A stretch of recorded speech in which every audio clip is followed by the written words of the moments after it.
Hello, I'm Isaac Hayes III, founder and CEO of Fanbase, and I'm here with a very important message. We are at a turning point in the Black community where we must have equity in the apps we use that scale to billions of dollars. But this time, we own the infrastructure, we own the culture, and we shape the future. And Fanbase is the future. Fanbase combines the free functionality of Instagram, TikTok, and YouTube into an all-in-one platform built for the evolution of social media and monetization. With over 1.4 million users, that's real proof that we are shifting the conversation of tech ownership and equity for creators. So right now, I want you to go to startengine.com/fanbase and invest today. The minimum to invest is $399. That gets you 60 shares of stock in Fanbase at $665 a share. This marks a turning point in Black ownership of social media. If we don't take this opportunity to own social media right now, we will always be customers to our own creations. And that can't go on. So once again, go to startengine.com/fanbase and invest today. We must own the platforms where our voices live, our stories matter, and where our culture drives the world. Thank you.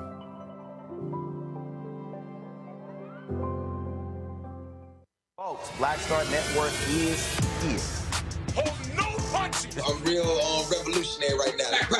Support this man, Black Media. He makes sure that our stories are told.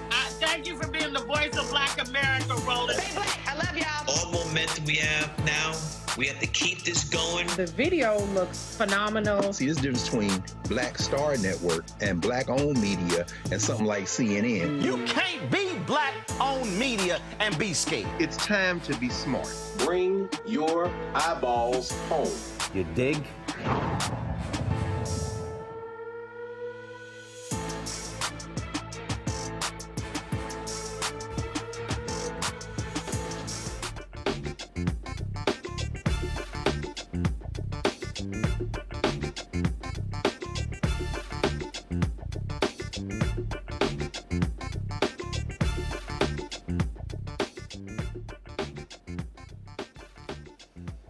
Folks, today's Thursday, October 30th, 2025, coming up on Roland Martin Unfiltered, streaming live on the Black Star Network. We're here at AfroTech in Houston, the George R. Brown Convention Center. We'll hear from experts talking about how technology can help you with your budget. Also, the issue of mental health. We'll also talk to Ryan Wilson, of course, with The Gathering Spot, talking about how do we build and grow Black-owned businesses. Cybersecurity is a huge issue. How to protect yourself from being scammed. We have all of that on today's show. Plus, I took a tour of the Expo Hall, got an opportunity to check out these new software, these glasses from Meta as well as Snapchat. We'll show you some of that as well. I'm going to hop out to the plaza behind me and chat with some folks also in about an hour or so. Plus, on today's show, the Donald Trump-MAGA federal government shutdown hits day 30. And we are just a couple of days away from when SNAP benefits will not go out. And isn't it amazing how all these conservatives now despise folks who are on SNAP, which includes a hell of a lot of their voters. Also, critical races happening in Georgia with the Public Service Commission that impacts your utility rates. We'll talk with one of the candidates on the show. Plus, Virginia delegates are also looking at how do they change their districts in gerrymandering. The House has already moved on that. Lots for us to talk about. It's time to bring the funk right here on Roland Martin Unfiltered on the Black Star Network. Let's go. He's got it. Whatever the miss, he's on it. Whatever it is, he's got the scoop, the fact, the find. And when it breaks, he's right on time and it's rolling. Best believe he's knowing. Putting it down from sports to news to politics. With entertainment just for kicks, he's rolling. It's on go, roll, y'all. It's Roland Martin, yeah.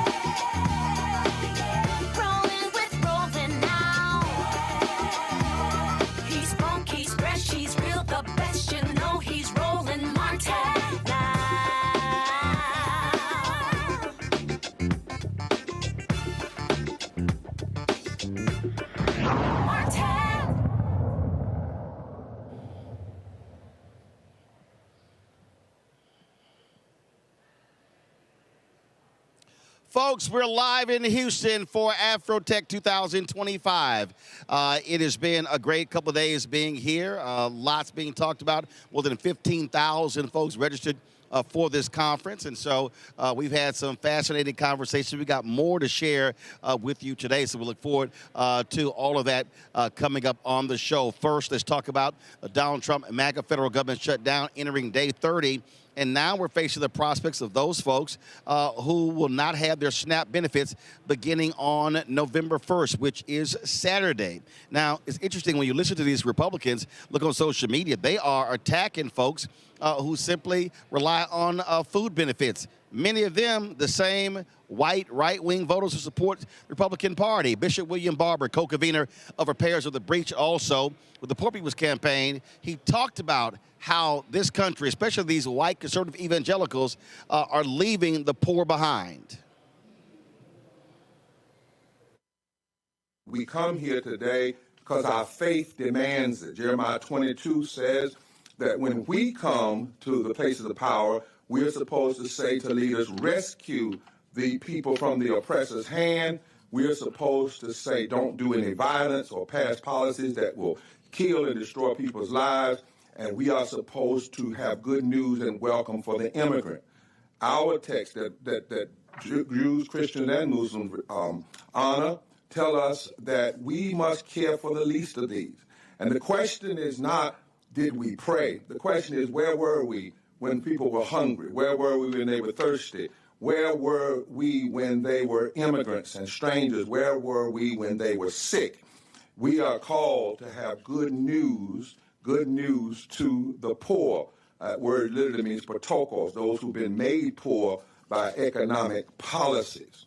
We also come here because we are saying America must be who she says she is. And who she says she is a place that is supposed to establish justice, not establish injustice. A place that is supposed to promote the general welfare of all people, not the general hurt of some people. That we are supposed to be a place that provides for the common defense, not just the defense of the lobbyists and the defense of the greedy. We have named this bill the big, bad, deadly, ugly, destructive bill because it does not heal, it hurts, especially poor and low-wage people. We know that 51,000 people, according to studies by Yale and Penn, will die as a result of the impacts of this bill in the first year. And in a moment, I'm going to have Hannah read you some real numbers. We declare, Mr. Leader, that this bill and the actions here are morally indefensible, constitutionally inconsistent, and economically insane. Because this bill hurts children. It hurts the disabled. It hurts veterans. It hurts the already sick. It hurts those with chronic diseases. Some of the stories of the millions that you will hear in just a moment.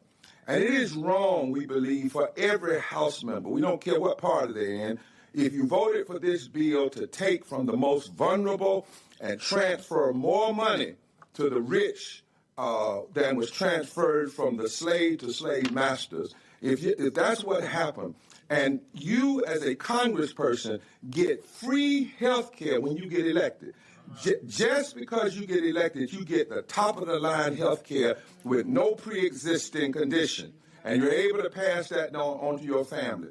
How wrong and immoral is if you get it and then you don't want the people who elected you to have the same thing.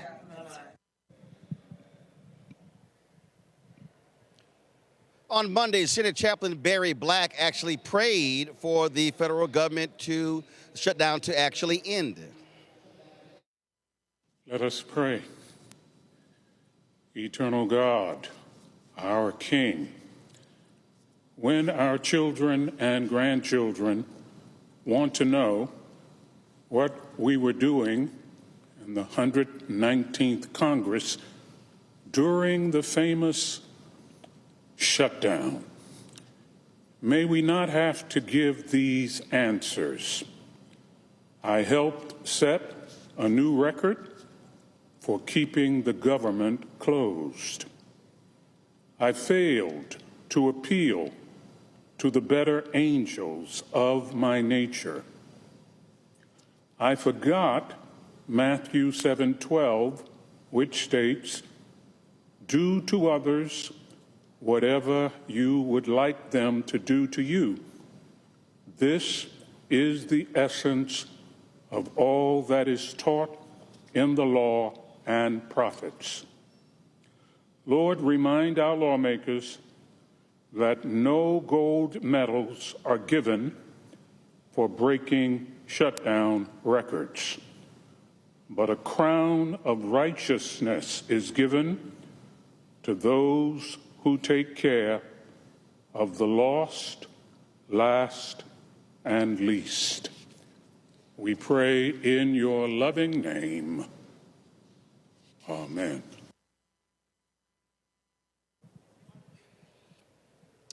House Democrat leader Hakeem Jeffries called out Speaker Mike Johnson, laying out the real reason why SNAP benefits will not go out on November 1st, which is Saturday.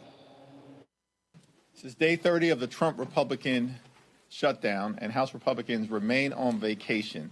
They've canceled votes for 5 consecutive weeks. House Republicans are missing in action.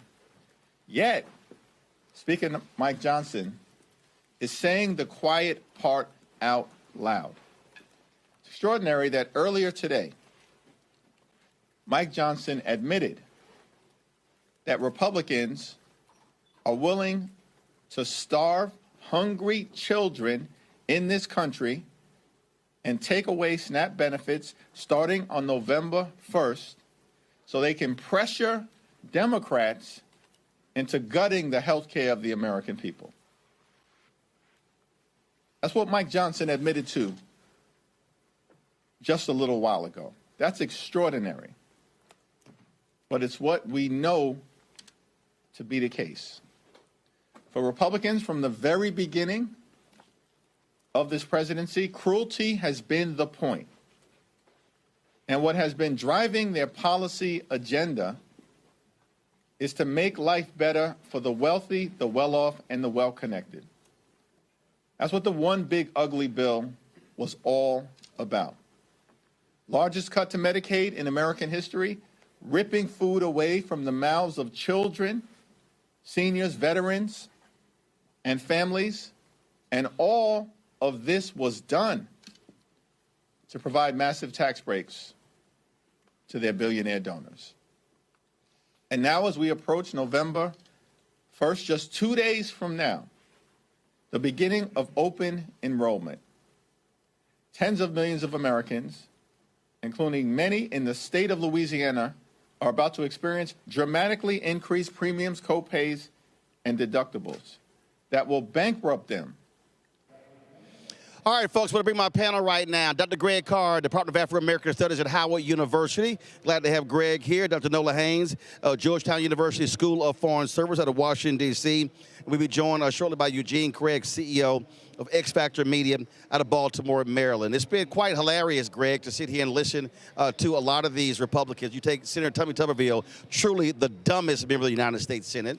How they are so critical of all these people who want SNAP benefits. 750,000 people in Alabama receive SNAP benefits. Then we talk about Medicaid as well. So does Tommy Tuberville not think a lot of the folk who get SNAP, he thinks they're not a bunch of broke-ass white people?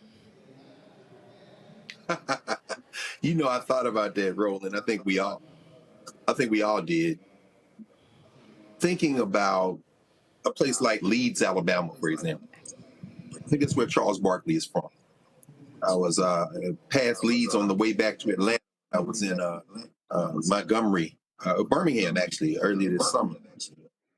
And I think, where did Charles Barkley had decided not to go to Auburn from Leeds, Alabama, where folks in that little community need assistance?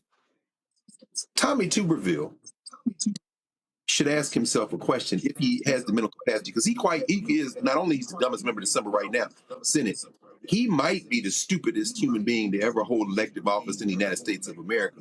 But I wonder if he asked himself how many of his players at Auburn University came from families that needed food assistance. But more importantly, and I saw Luke Campbell tweeted this out today with attached to this video of him making these stupid remarks.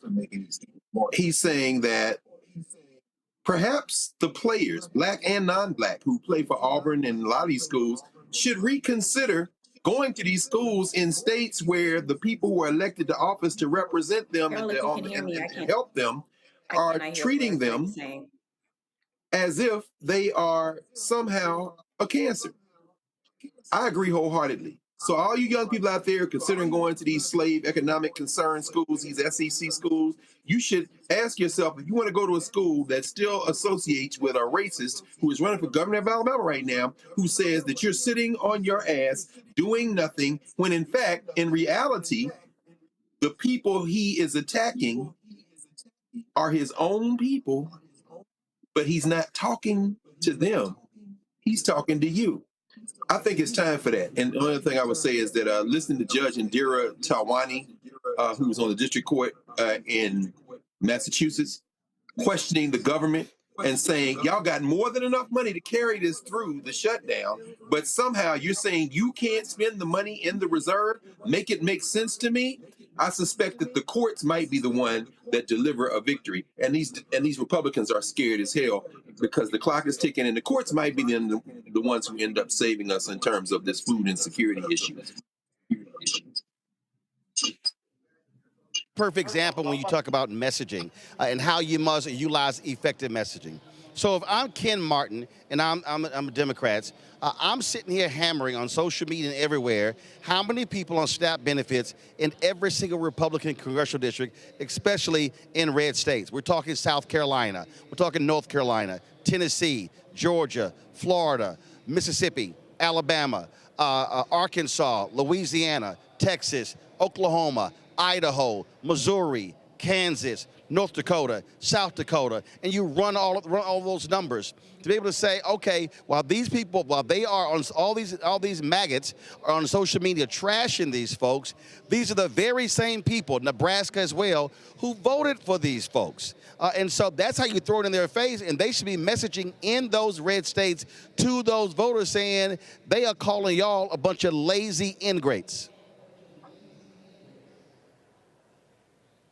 Is that directed towards me, Roland? Because I can't really hear. I said, Nola. I didn't hear you. That's no shock, Nola. It's no shock you didn't hear me. Anyway, so yes, I completely agree with that strategy. Numbers are easy. Data is easy to repeat over and over again. How many people in each state are dependent on SNAP benefits? And also to talk about what SNAP benefits are and what they aren't. Because, AI has already dragged out clips and videos of Black women. The old trope is back again. The Black woman and welfare and all that stuff. So in terms of being very clear about who's affected, who's impacted, and defining very clearly, very simply, what SNAP benefits are and what they aren't.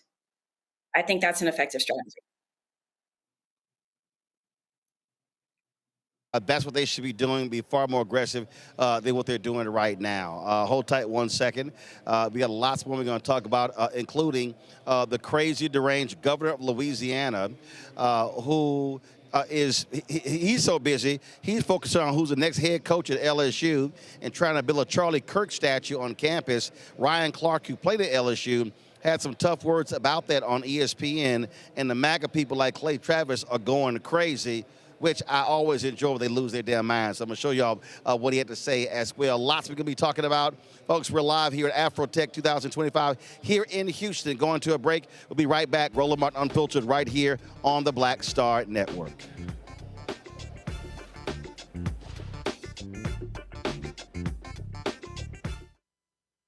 In the military, I gave orders, and they went a lot further than they do around here.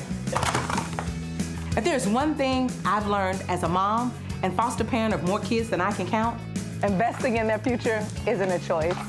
In Richmond, I'll fight for Stafford's fair share for our schools. Smaller class sizes, better teacher pay, and more vocational training. I'm Stacey Carroll, and I'll fight to get our kids' future in order. Nicole Cole knows the cornerstone of a successful life starts here. Virginia Public Schools gave Nicole an excellent education. They helped her become a small business owner, family financial planner, mother, and community leader. Now, after 4 years on the Spotsylvania School Board, Nicole is running for delegate to meet the needs of all students. As our delegate, Nicole will fully fund our schools, raise teacher salaries, and help graduating students stay in our communities. Nicole Cole for delegate. For us, for our future. As a pastor, I hear a lot about trips to the doctor, bills piling up, jobs being lost. So as your delegate, I went to work writing laws that protect families, helping parents care for their disabled children, capping insulin costs, lowering prescription prices, and investing in our police and schools. I'm Josh Cole, and as your delegate, I'm working to keep us strong and safe. Hi, I'm Lavelle Crawford. I ain't wearing a bow tie today because I wanted to breathe. And you're watching Roland Martin Unfiltered.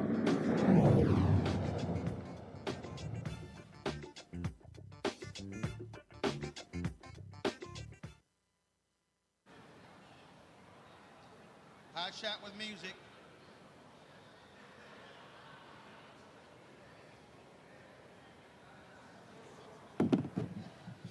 All right, folks, welcome back. We are here in Houston at AfroTech 2025. We talk about technology. It's not just, obviously, technology companies. It's really how does all of our lives intersect with technology. And there have been a number of folks we've been talking with here, individuals, of course, who are in for-profits, nonprofits, universities in here. How about social workers? And so that's what the conversation we're going to have. Joining us right now is the head of the National Association of Social Workers, Dr. Anthony E. Street. How you doing? How you doing, Roland? Thank you for having me. All right, so what the hell are social workers doing in AfroTech? So it's interesting, right? So as social workers, we are the largest providers of behavioral services in the United States. So as we're thinking about mental health and the way that people interact with technology, it makes it important for us to be at this space to really think about how we're designing technology and making sure that it maintains that human-centered approach. So what type of things have y'all been involved here, discussions y'all been involved here at AfroTech? So we had a main stage conversation on the innovation stage with myself, the CEO of NASW, the CEO of APA, Arthur Evans, and the CEO of NAMI, the National Alliance on Mental Illness, to really talk about the full spectrum of mental illness and how technology should be incorporated as a preventive method, but also intervention. So take that, just take it from here to those social workers. How are y'all working as sort of the bridge as well for them to integrate technology into their work? So we look at it from a policy standpoint, but also a practical standpoint. So the more that we are thinking about telehealth, the use of virtual reality, the use of augmented GPTs, and how people are engaging with them, it really does give an opportunity for us to be on the front end of that design. So really in prevention, making sure that people understand the risk of engaging with technology and using GPT for like companionship and therapy, but also how can we use VR as a way to help somebody with exposure therapy or PTSD? Where are they doing it well? That's a great question. So there are a lot of technologies out there that do really well on prevention and teaching people around meditation and yoga and those preventive kind of measures. We're also looking at technologies that get into the treatment and intervention. If there's an intervention out there or a technology out there that does CBT, which is cognitive behavioral therapy, 9 out of 10 times it's going to have positive effect on the mental health of anybody using it. For that social worker, they may be overburdened. They may have lots of clients that they're actually dealing with. And so in terms of a ratio, are people seeing folks directly, individually, or are you seeing an increase in virtual? So we've definitely seen an increase in the use of virtual therapy and telehealth as a result of COVID. And so more people are doing it and looking at ways to have access. So that is one of the things that we're trying to see is like when people do it, how do we do it well? And also, what are those policies that kind of govern it, right? And so as they're rewriting the rules for Medicaid and Medicare, right now there's a requirement that there has to be one in-person session for every 6 months. That doesn't take into account those individuals that live in rural areas where they have to travel far to obtain mental health. And so we're advocating constantly to try to increase access to mental health care, but also making sure that mental health care is accessible to everybody. You talked about Medicaid, and again, that means that y'all are impacted by this government shutdown. Absolutely. So as social workers, one of our largest employers of social workers is the Department of Veterans Affairs. And so social workers are impacted, but also those clients that we see in veterans and different communities are impacted because they're not able to access their benefits, they're not able to access health care in that space. And so we have to really continue to advocate and create a space for more conversation around these harmful policies. Of course, what that also does is that drives up stress levels and things along those lines for those folks. Absolutely. Last question for you, and that is, what role are you also playing as folks are developing technology? How do you want them to be utilizing your expertise on the front end versus the back end? Yeah, so I think that's a great question. One of the things that we are looking to do down here is partner and make sure that as we're thinking about technology and innovation, that it has to remain human-centered. I think the second thing that I want to say is that, equity and diversity have to be at every stage of development. So the more that we're thinking about how Black people are interacting with technology, we also have to make sure that Black people are on the design and development of that technology on the front end, not just on the application end. And lastly, making sure that the development of technology is cross-sectional. Everybody in here has experienced mental health on one part of the continuum or the other, right? And so we have to think about it from a workforce standpoint, but also a utilization standpoint. All right.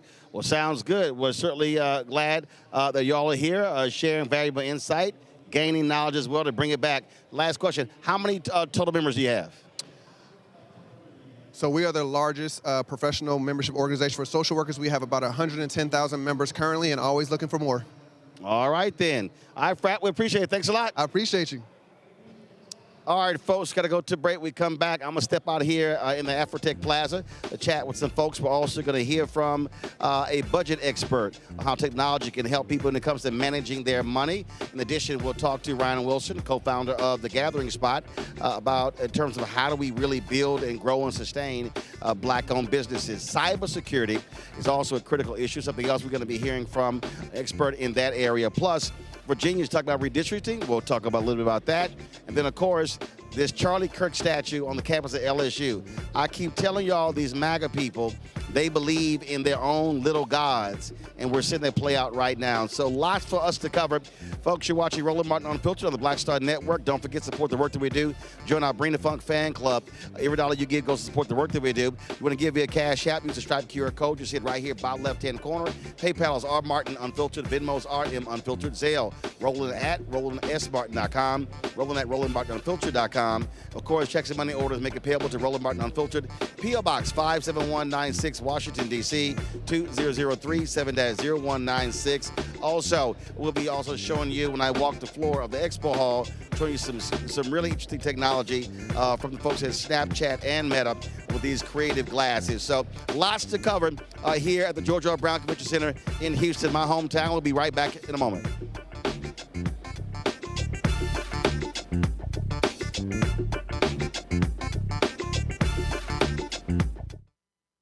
Said the quiet part out loud. Black votes are a threat, so they erased them. After the Supreme Court gutted the Voting Rights Act in 2013, Republican legislatures moved fast. New voter ID laws, polling place shutdowns, purges of black voters from the rolls. Trump's Justice Department didn't stop it, they joined in. In 2018, his DOJ backed Ohio's voter purge system, a scheme that disproportionately erased black voters. Their goal, erase black votes and political power. Yeah, that happened. These are the kinds of stories that we cover every day on Roland Martin Unfiltered. Subscribe on YouTube and download the Black Star Network app.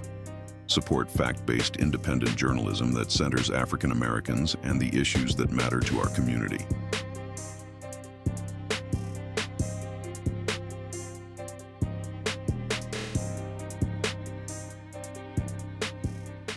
am Tasha Cobbs, and you are watching Roland Martin Unfiltered. But I need a little filter. I need something. Blow me out. Make me look 35.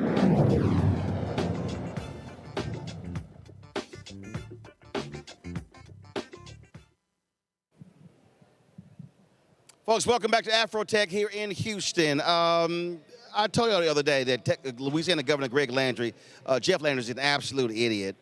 He got involved in the firing of Brian Kelly, the LSU head coach. Now he's like, oh, the AD Bob, AD Scott Woodard is not going to have any role in it. Now he's championing building a Charlie Kirk statue on the campus of LSU. Well, Ryan Clark, who was a star at Louisiana State University, had a few words to say about that on ESPN's First Take. First off, it's the second most ridiculous thing he said this week. The first was standing on campus and saying he wanted to put a statue up of somebody that doesn't represent the people of Louisiana, doesn't represent the players and the students at LSU, doesn't represent the executives that work there. That was the first dumb thing he said this week. This is the second dumbest, right? Amongst a lot of dumb things that he says. Scott Woodard, for whatever he is a man who got Jay Johnson, right? Last I checked, the 2025 Louisiana State University Tiger baseball team was in the White House getting the GAT recently, right? He was there in 2019 when it's one of the greatest college football teams of all time. He also was there when he said, you know what, we're going to go out and get Kim Mulkey, right? She brings a championship to the school with Angel Reese and with Flau'jae Johnson. And so to me, this is another situation of politicians poking their nose into things that they don't know about. And I honestly believe it was so he can get in front of a microphone and say, look at this connection I have to the president, and he likes to pick winners so he could placate to somebody he idolizes. You don't know nothing about football. There's enough going on in the state of Louisiana that needs to be fixed for its constituents. Well, I don't need you tweeting on Saturday night about what's going on in Tiger Stadium.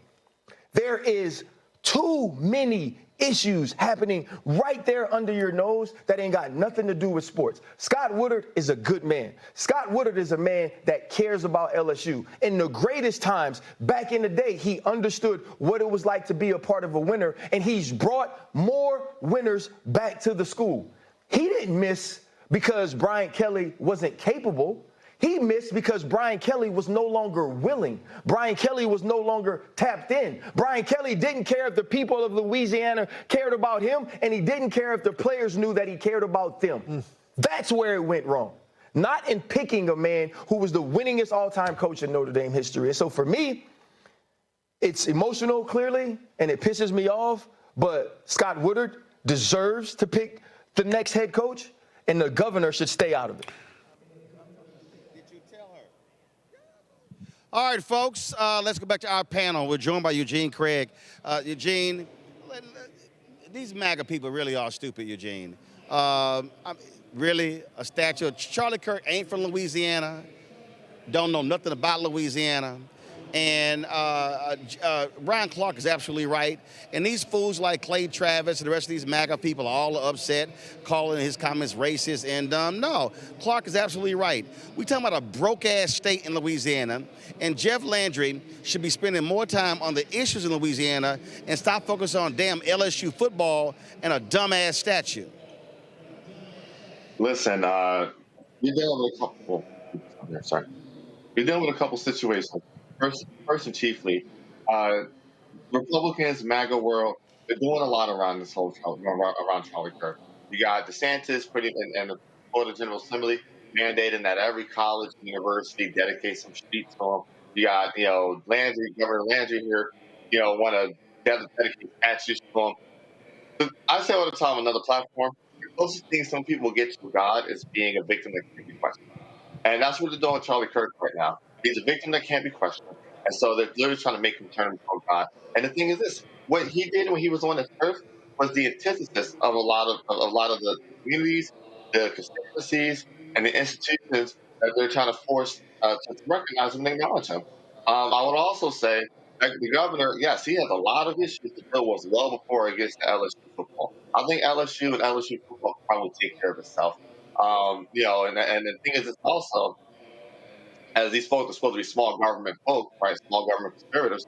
I think it's about right that you let LSU handle LSU's issues on their own. For a very long time, Republicans preach government close to the people is best. So let the AD and let the universities find their next book. Stop trying to micromanage. These crazy MAGA folk, Nola, they really think that Charlie Kirk was on par with Reverend Dr. Martin Luther King Jr. They think this dude is an actual saint. They are outside, as Denzel said, Remember the Titans, you are outside your mind. Absolutely. And the way that they are trying to make actual racism a non-thing is a part of this that really gets to me. And what I see, this is just signaling, weighing in on what's happening at LSU. I genuinely feel that the governor is doing this because, first of all, he's trying to get the president's attention.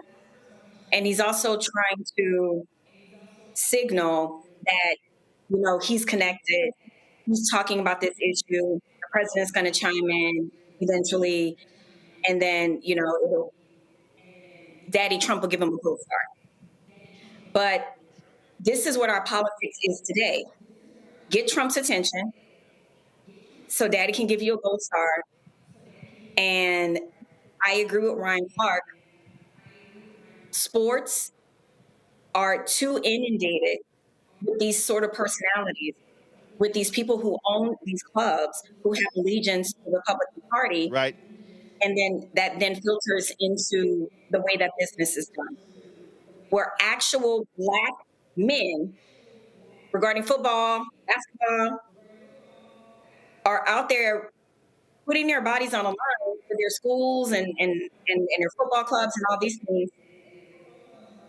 What does that say to them when you want to erect a statue of someone who wasn't ostensibly racist? He was. And to make that seem like that's free speech, to demean and diminish the impact of some of the things that he said, basically is just saying Black folks, oh well. Just like the country just wants to let in white people from South Africa. All of these actions are blatantly racist.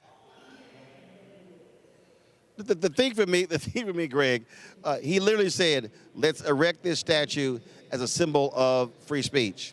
Like I said before, how about you just do a statue of the First Amendment? I think that's probably the most prominent way to commemorate the free speech. Yeah. I'll be very clear about what I'm about to say. I embrace them putting a statue of Charles James Kirk up in Baton Rouge at LSU. I absolutely embrace it. And I'll tell you why.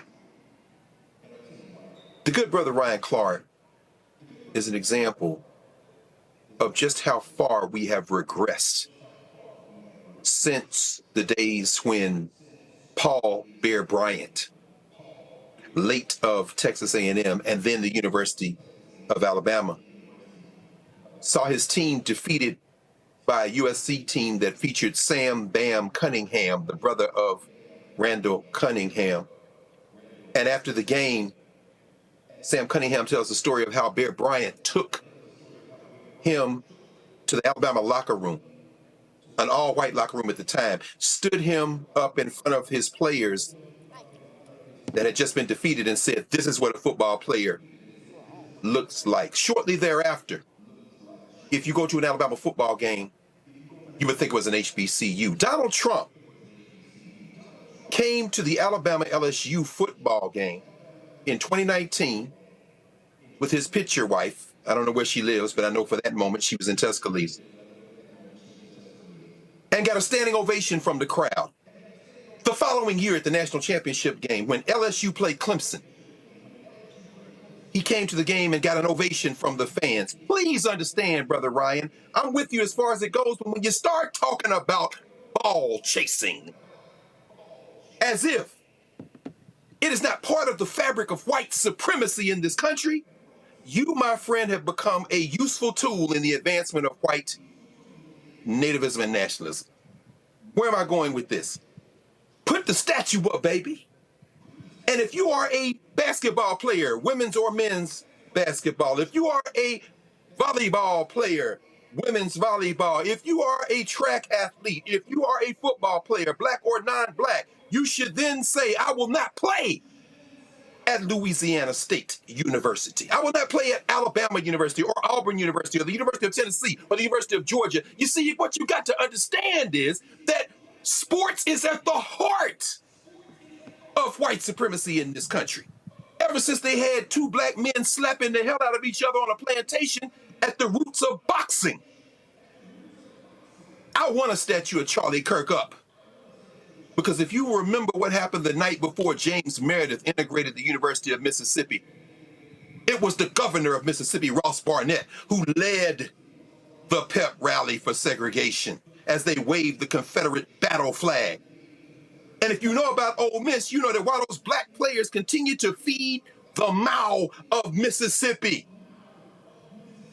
they have a statue of James Meredith on that campus that was found wearing a noose. And the young American Negroes continue to chase the ball up and down the field for Ole Miss. Until we revive our self-respect, not only will they put up statues, they'll do it with a couple of Negroes who will key behind the racist president of the United States and his 90,000 seat ballroom or whatever, 90,000 square foot ballroom, and say, I sure is glad to be here, boss. Y'all stop going to LSU and watch how fast they change their tune. In fact, put together finally a little checklist, a little 10-point checklist. And at the top of your checklist is the bag. We know y'all, they buying football players. Okay, no problem. Number 2 is diversity. If this school that I'm about to sign with for $500,000 or $50,000 or $150,000 a year and NIL deals doesn't have as number 2 a percentage of black players that I'm satisfied with, I'm not coming there. Watch how quickly Ohio State and Michigan and USC, watch how quickly the University of Kansas and now Indiana University, watch how quickly Nike U and Oregon make diversity a priority, and watch the Confederacy die until they do the same. Let's get serious about this. I'm sorry, Ryan. You chase ball for a white supremacist, brother. And until you deal with that, I don't want to hear anything you have to say. And on that note, we going to a break. When I come back, I'm going to be live for the Plaza out of here. We're going to have a lot more about interviews here from AfroTech. Folks, you're watching Roland Martin Unfiltered right here on the Black Star Network.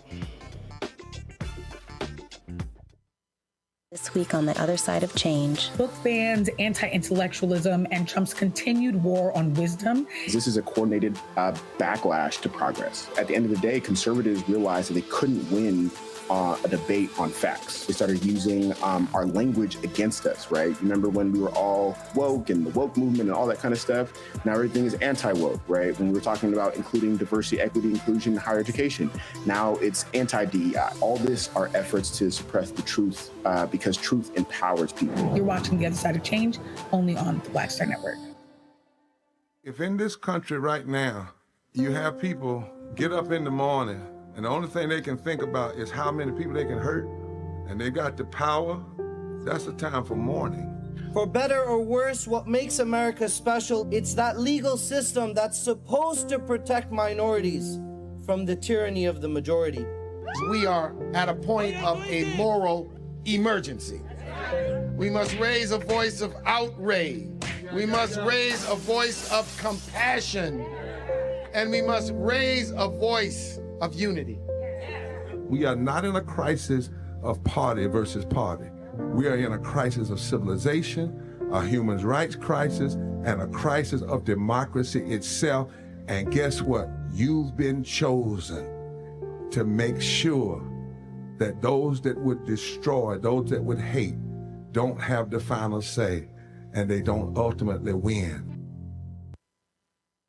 Next on The Black Table with me, Greg Calker. Why the America we live in today is not what the founders intended or what they outlined in the Declaration of Independence and even the Constitution.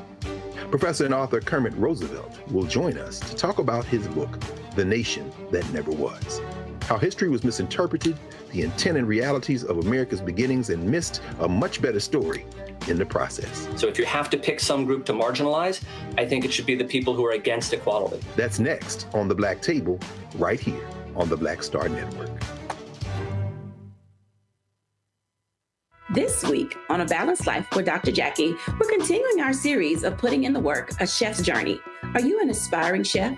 Someone who already has a business, trying to figure out what your next steps will be, who to talk to, and how to get there? Well, on this week's show, our great guests and wonderful chefs will talk to you about what it means to discover your purpose, your why of being in the kitchen, and then knowing how to put a business together. The menu controls everything. The menu determines everything. But the business plan is where you have to go back to. When you get into the business, at the end of the day, you know, social media and TV, all of that stuff is cool, but you still have to run a business. You still have to be in relationship with people. That's all next on A Balanced Life with Dr. Jackie here on Black Star Network. They said the quiet part out loud. Black votes are a threat, so they erased them. After the Supreme Court gutted the Voting Rights Act in 2013, Republican legislatures moved fast. New voter ID laws, polling place shutdowns, purges of black voters from the rolls. Trump's Justice Department didn't stop it, they joined in. In 2018, his DOJ backed Ohio's voter purge system, a scheme that disproportionately erased black voters. Their goal, erase black votes and political power. Yeah, that happened. These are the kinds of stories that we cover every day on Roland Martin Unfiltered. Subscribe on YouTube and download the Black Star Network app. Support fact-based independent journalism that centers African Americans and the issues that matter to our community.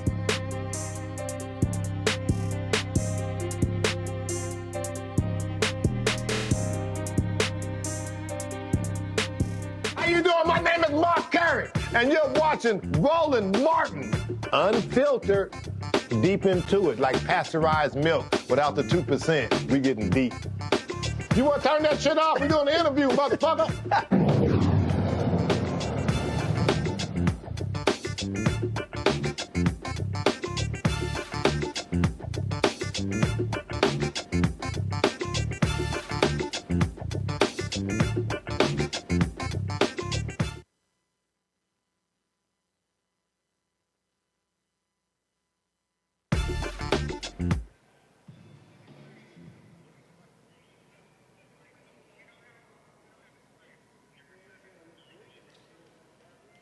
It's been the center of activity. You see, you got all the couches out here. You see folks out here just chilling, relaxing. You got the tent, you got the Lexus tent over there, and then of course you've had all these other different vendors out here.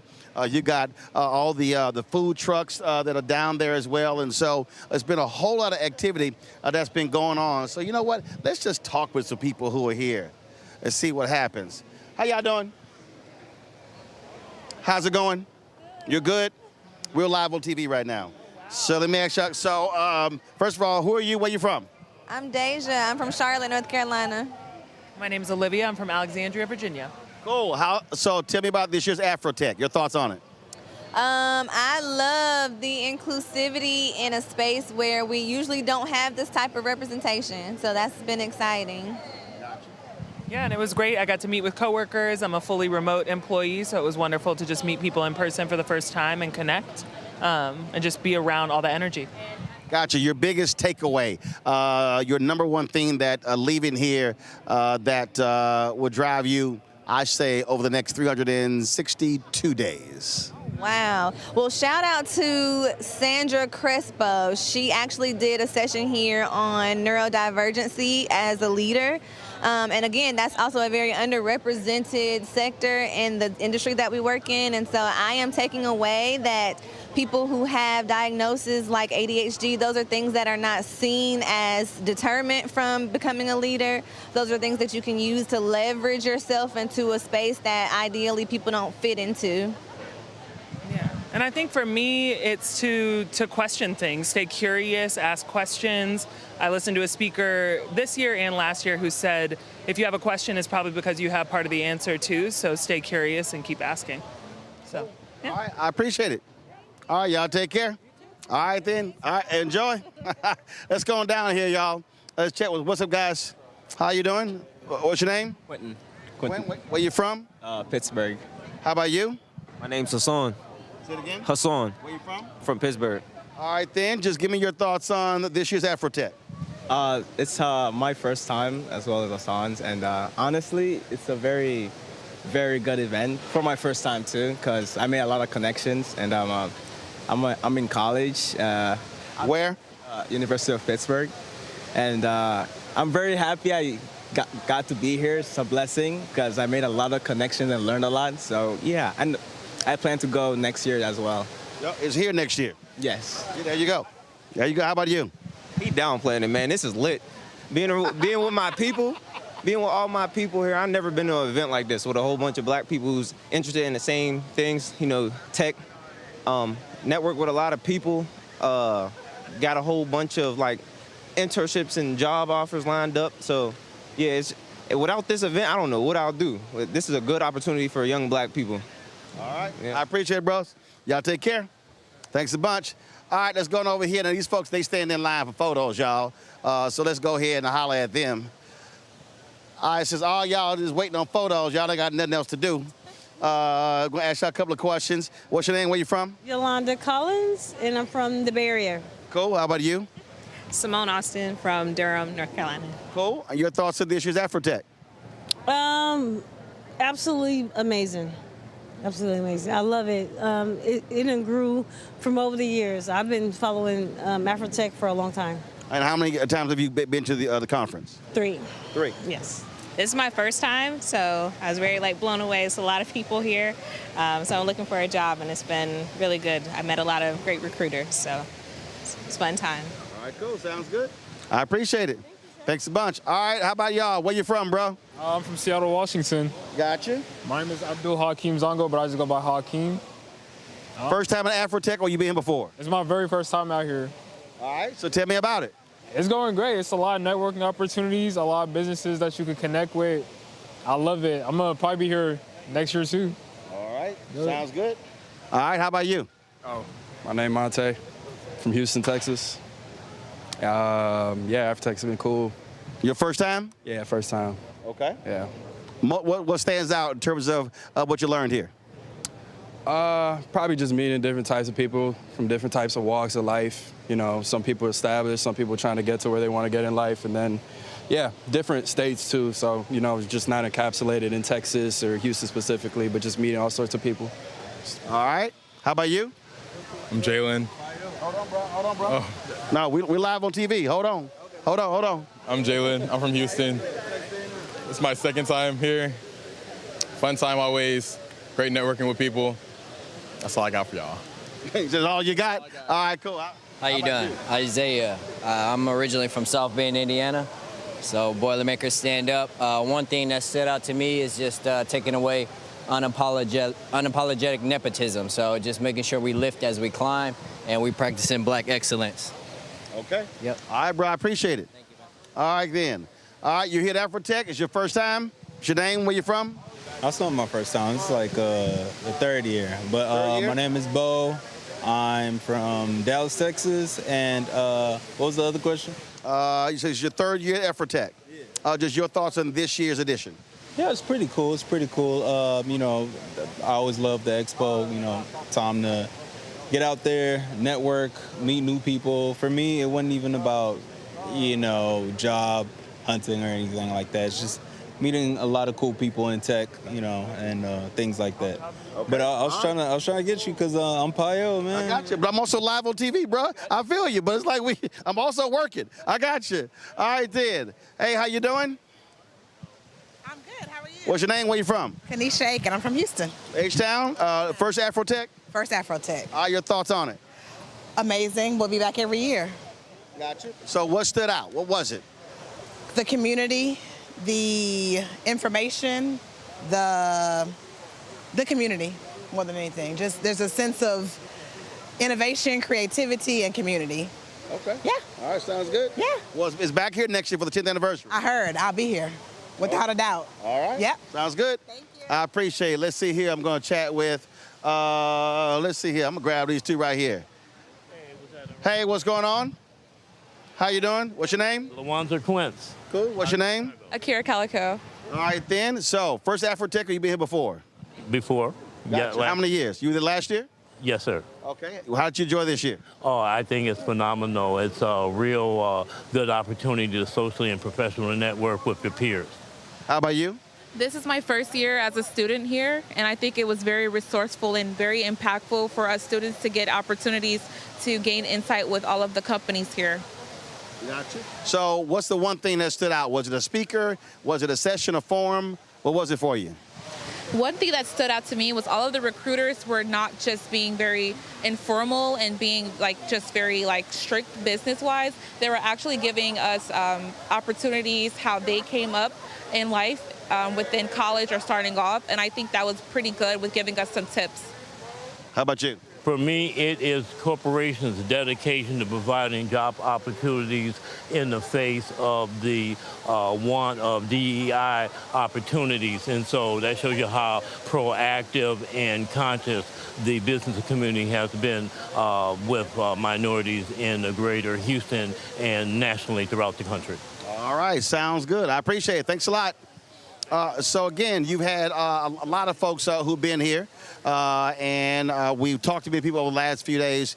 And understand, as we said, what you've got is you've got a lot of corporations that were here last year that did not come back this year, this whole anti-DEI deal. And so we need to make sure that the people who did not support this conference, also not supporting other black conferences, other expos and things along those lines, we need to be calling those folks out because, again, they want us to continue to use our money to support them. They should be supporting us as well.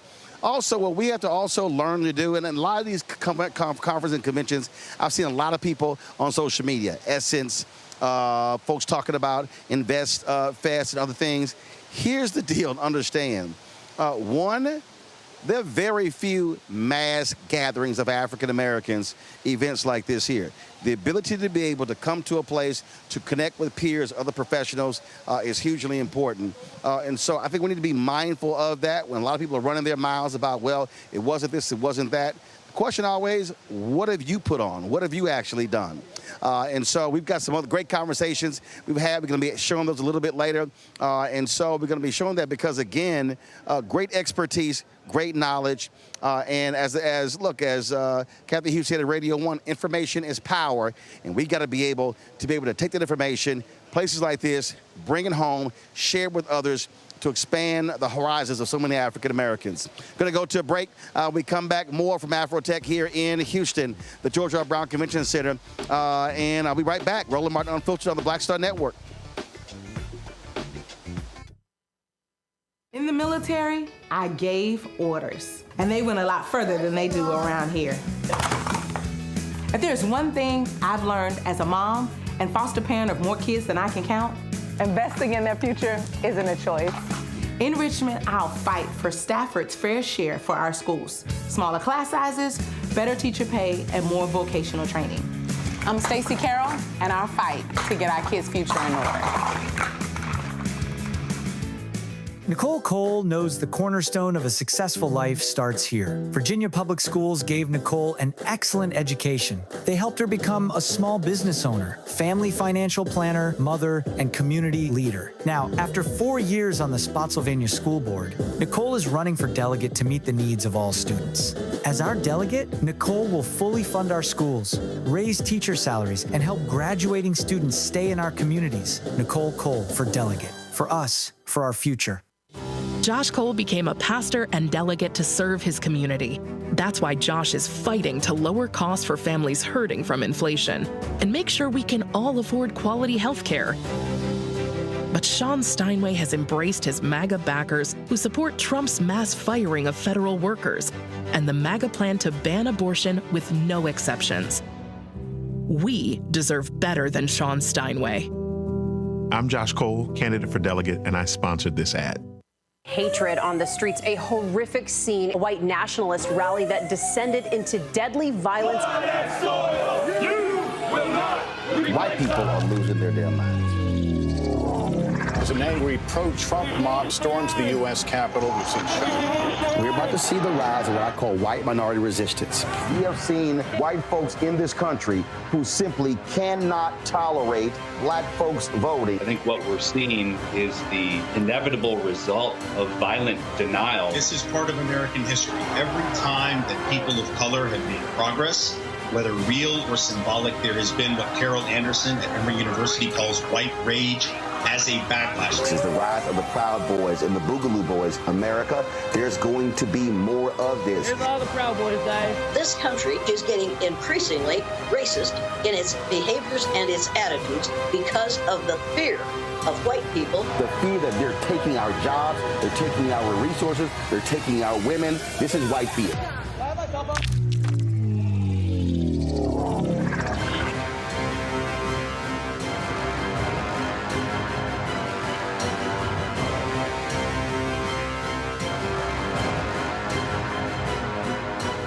Hi, my name is Freddie Ricks. I'm from Houston, Texas. My name is Sharon Williams. I'm from Dallas, Texas. Right now, I'm rolling with Roland Martin, unfiltered, uncut, unplugged, and undamn believable. You hear me?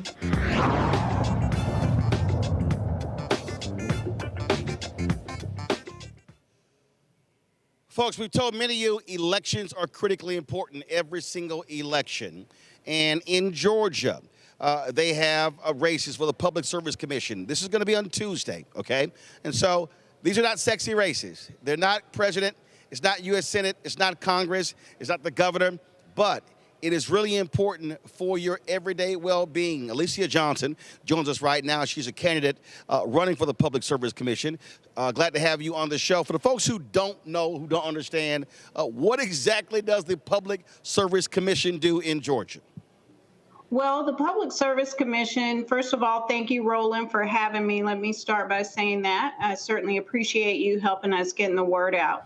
But the Public Service Commission is an extremely important regulatory authority that exists in Georgia and in many states. And their primary job is to regulate utilities and to protect consumers.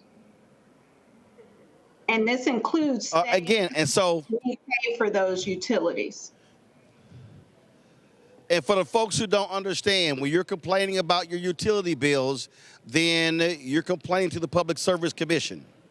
That is absolutely correct. And here in Georgia, Roland, we have an all-Republican Public Service Commission who has raised our rates 6 times in the last 2 years. You know, and that's so important because, as I said, it's not a sexy race. It's not a big race, and turnout is going to be critical. This is a perfect example of what I keep saying, that if black folks in Georgia, if we vote at 70% of our capacity, then we can put folks like you on the Public Service Commission. Absolutely, absolutely. To your point, it's not a sexy race, and a lot of people don't even realize what the Public Service Commission does. So this race is extremely important. Here in Georgia, 47% of our population is asset limited, income constrained, working families. If we look in rural communities, that goes up to 52%. And when you crisscross urban areas like the city I live in, Savannah, childhood poverty jumps up to 80% in some of those cases. So every day, families are making choices between their power bill and prescriptions, their power bill and food. And now with the issue with SNAP, it's going to be even more crucial that we have people in elected offices and elected positions who understand that good public policy is not red or blue policy, but good public policy is people-centered policy. And we have to begin to put people over profits. Questions from our panel. Nola, you first. Thank you so much.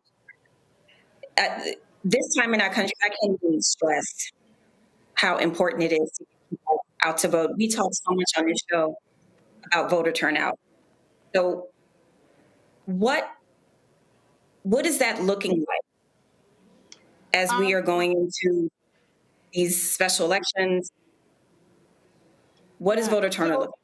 Yeah, we can do far more with voter turnout. We have done an amazing job given what the context usually looks like for some of these smaller special elections. We're about at between 5 and 6% overall in the state. And with a little over 200,000 folks having already voted. We know that in portions of our state, municipal elections are going on, so we expect greater turnout in those areas.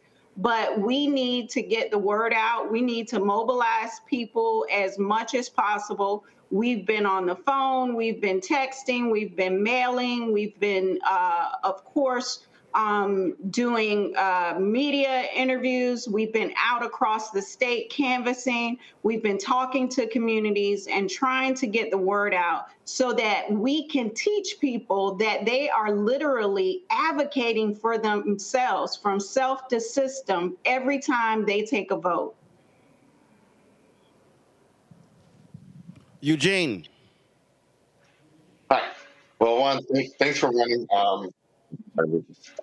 Thanks for running. You know, we need folks in these positions, especially when it comes to public utilities. You know, some of these utilities come just run out of control.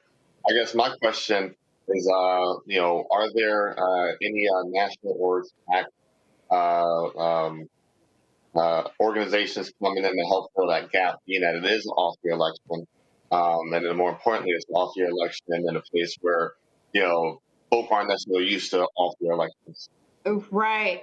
So to answer that question, I would say yes. The DNC has gotten involved in this race. So the Democratic National Committee has committed itself to this race, but also our local party, Democratic Party of Georgia, it has been organizing and getting the word out about this election. And then all across Georgia, grassroots organizers, volunteers have all rallied together to stand behind this race and to push it forward and to make certain that people are aware and that they understand that they have the power to elect a commissioner who is a regulator and not a rubber stamp for our utilities. All right, then. Well, Alicia, good luck. Again, this is one of the races. People need to understand it's a statewide race.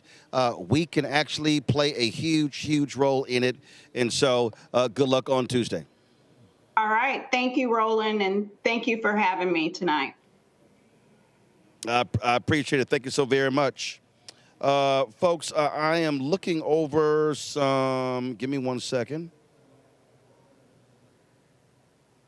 I'm looking at, lots of changes happening at CBS in this just in. Variety is reporting that Gayle King will be departing the CBS morning show next year. Of course, Barry Wise took over as editor-in-chief. You have lots of changes going on there as well. And so they are reporting again that Gayle King is going to be leaving CBS this morning next month. Also, some breaking news. The Associated Press is reporting that the Department of Justice is investigating the Black Lives Matter movement. They said that, give me 1 second. I'm pulling this up here. First of all, subpoenas were issued, and so they're claiming that donors were defrauded out of services based upon those donations. And so we'll keep a tab on that as well. When we come back, more from AfroTech, including how to budget your money, the importance of Black-owned businesses. We'll also take you into the walk and talk and the expo as well. So lots to share with you right here. Roland Martin Unfiltered on the Black Star Network.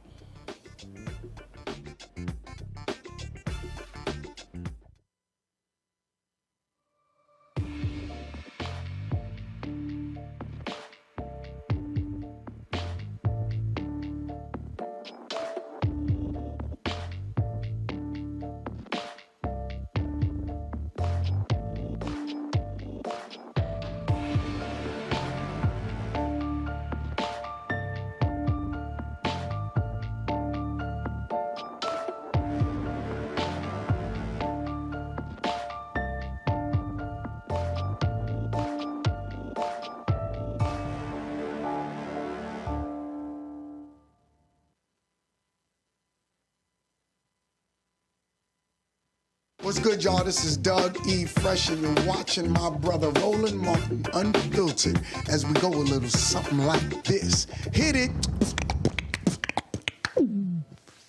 It's real.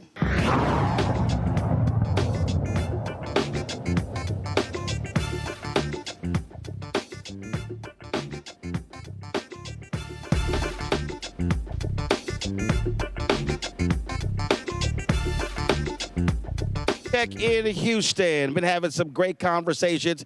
We want to share more of those with you.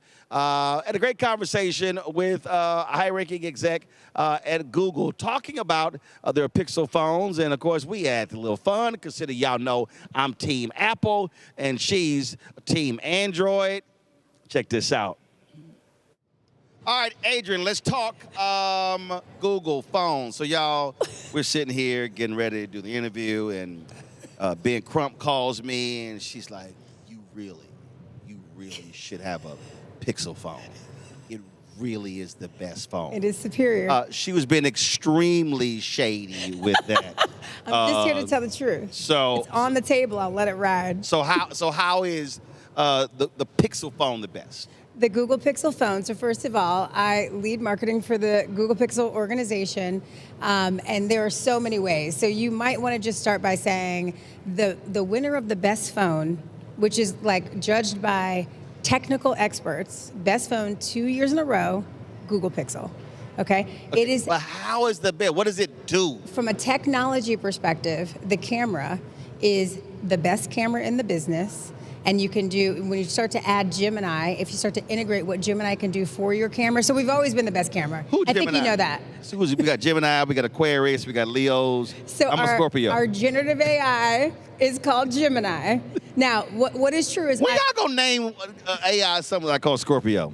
Yes, I got You know Scorpio. what, I'm a Scorpio, but the answer is Gemini. And so what Gemini does for your camera is it makes it even better. Okay. We also have a tensor chip that allows your phone to be faster. The battery life is stronger. The hardware is differentiated, so our hardware and craftsmanship is incredible. Y'all AirDrop. That, first of all, unacceptable. That is an Apple feature, and Apple features aren't everything. I will tell you something about Apple, and normally as a competitor, we don't like to say each other's names, but I do, you must say their name.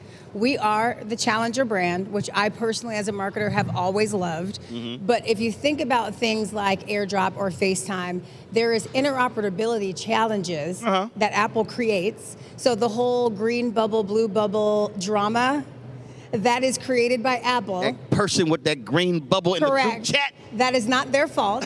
That is Apple's fault. So that you have a poor communication experience.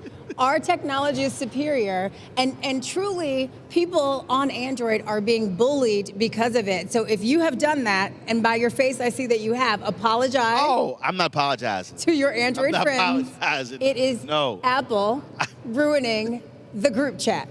Okay, and if you're at a party, what do they say? Does anyone have a Pixel to take the pictures? Nah, that's the first of all. That's people who don't know how to take photos. Okay, that's people who don't know how to take photos. Because my man Steven Soderbergh, he shot that movie High Flying Bird. It's a Netflix movie. Yes. Phenomenal movie. Yes. With 2 iPhone 7s. Yes. Advertising. He got paid. Yes. No, I know. But the filmmaking piece, and that was pre-cinematic feature. Correct. So first of all, I'm always jacking with my Android friends, because I was actually YouTube Black at the conference, and they gave us a Google Pixel phone. Yes. Did you use it?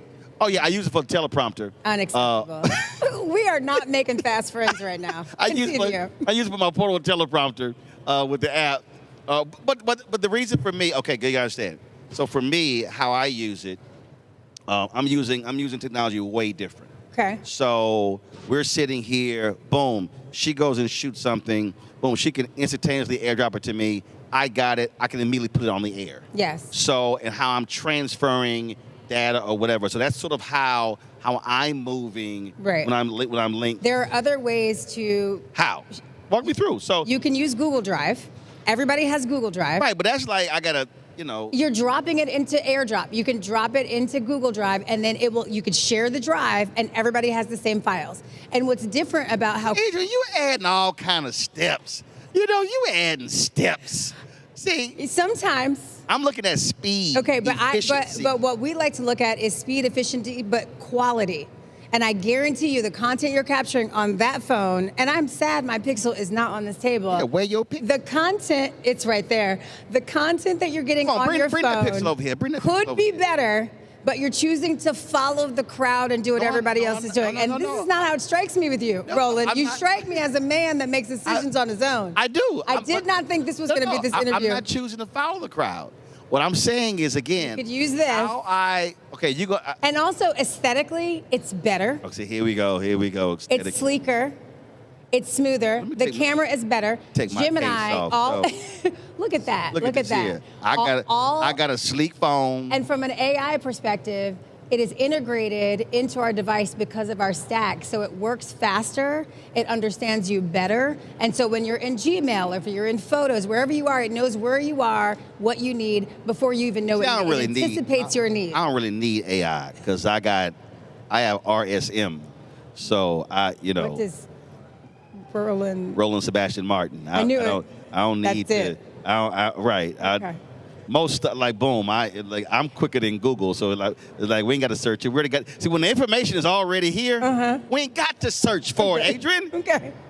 Noted. See, this speed is way faster. If we did a 6-month test and we came back to this stage and you gave me an A/B test recap, I guarantee you this would be a different. What I'm telling you is, I'm trying to tell how I use. I mean, like literally, if I'm talking about, so I can sit here and take, boom, Shih Tzu something, give me that SD card, pop it in here, pull it right into the phone. I can go right to the air. I'm connected already. Yes, but you do I can do screenplay. I can sit here Can I give you an example? Go ahead. So you know Complex Media. Yes. Okay, so we outfitted all of Complex Media with the Pixel 10 Pro. Complex Media, who wants to act like they black owned, but they're not black owned. They're just black targeted. But go right ahead. That was I told you. Shady. Equal opportunity. Oh, my audience knows I'm King Petty. My audience knows I'm King Petty. Okay. All right. So we gave Complex our phone. Right. They're doing exactly what you just said. Okay. It's all an ecosystem. So to not switch just because you're locked in, which is what they do, just because they've locked you into an ecosystem is not a reason. The Complex team's content is a higher grade now. They would tell you that because they're using our devices. They just that don't really know how to shoot. See, that, I mean, you know, see, I went to Jack Yates High School, Magna School of Communication. Yep. So, Yep. you know, I've been doing this since I was 14. Right. So they late. See, if they were taught right at an early age, their stuff would look better. Fair. I'll let the head publisher know. Yeah, let them know. It's them. Yeah, not the phone. Tell them look at Roland Martin Unfiltered, the Black Star Network, see how it's done. Okay, I will do. I will do. So what else? So in terms of marketing, what else are you driving, and how are you trying to? First of all, let's talk about the phones, though. Yeah. How it shoots black people. Oh, I mean, we have a feature. I didn't even tee you up for this one.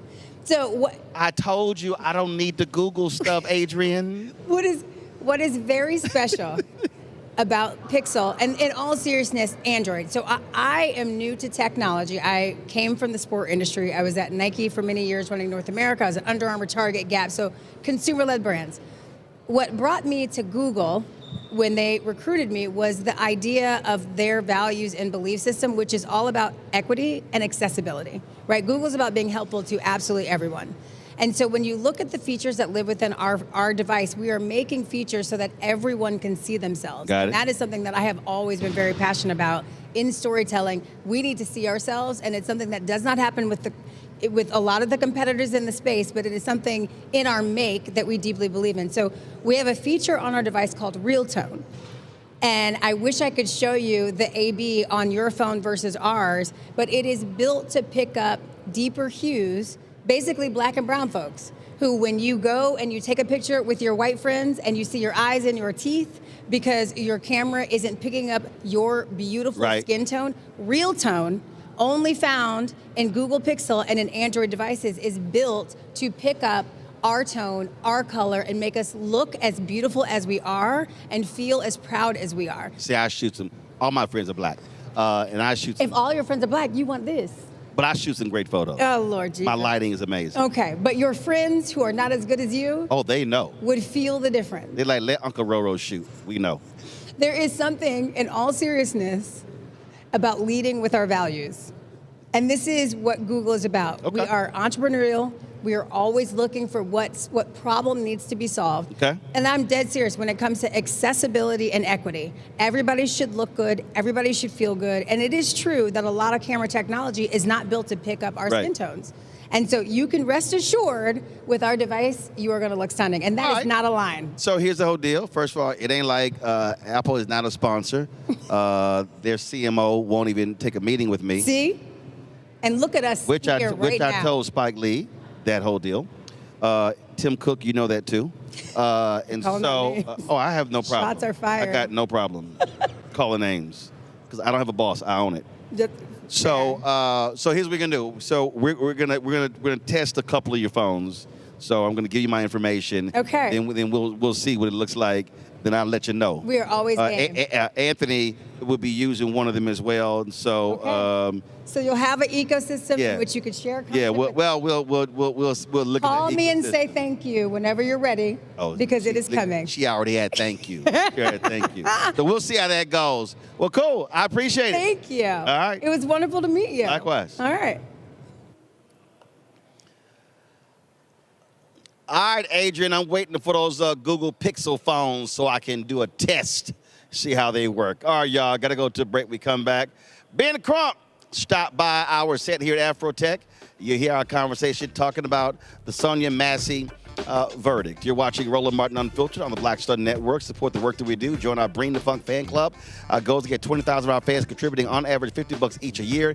That's $4.19 a month, 13 cents a day. You want to give via Cash App, use the Stripe QR code. You see it right here in the bottom left-hand corner. PayPal is R Martin Unfiltered. Venmo is RM Unfiltered. Zelle, Roland at RolandSMartin.com. Roland at RolandMartinUnfiltered.com.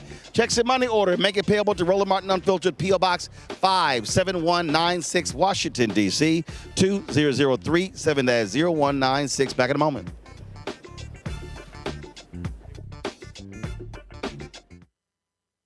This week on The Other Side of Change. Book bans, anti-intellectualism, and Trump's continued war on wisdom. This is a coordinated backlash to progress. At the end of the day, conservatives realized that they couldn't win a debate on facts. They started using our language against us, right? You remember when we were all woke and the woke movement and all that kind of stuff?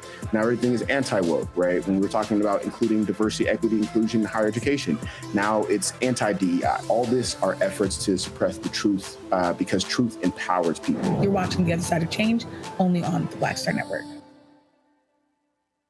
Me, Sherry Shepard, and you know what you're watching, Roland Martin Unfiltered.